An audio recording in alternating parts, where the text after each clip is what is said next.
Dan pemirsa, selama arus mudik Lebaran tahun ini, pemerintah memastikan jika stok BBM baik itu subsidi maupun non-subsidi di wilayah Sumbaksel tercukupi.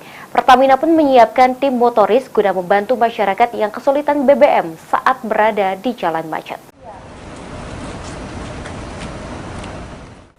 Momen Lebaran tahun ini, Pertamina khususnya Patra Niaga terus berupaya mencukupi ketersediaan stok BBM agar pemudik tidak alami hambatan. Ditemui saat menghadiri kegiatan di Palembang, Wamen, BUMN, juga Wakomut Pertamina Pahala Dugra Hamad Suri.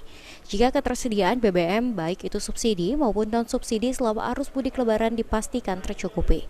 Bahkan mengantisipasi timbulnya kemacetan, Pertamina menyiagakan tim motoris agar pemudik tidak alami hambatan. BBM juga sangat mencukupi, begitu juga dari berbagai upaya yang dilakukan untuk bisa memastikan bahwa layanan energi selama periode Ramadan juga Idul Fitri ini juga bisa tercukupi, seperti misalnya kios Pertamina siaga dan juga motoris yang memang nanti akan memberikan layanan kepada masyarakat untuk bisa memastikan, karena biasanya kan pada saat-saat macet itu masyarakat tentunya membutuhkan adanya kebutuhan BBM yang bisa disediakan oleh para motoris tersebut.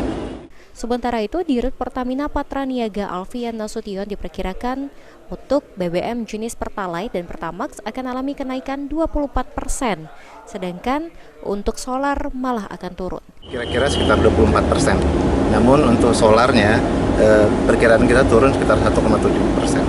Semuanya sudah diantisipasi. Pertamina juga selama momen mudik Lebaran ini akan menyiagakan posko siaga khusus. Firman Hidayat, PAL TV.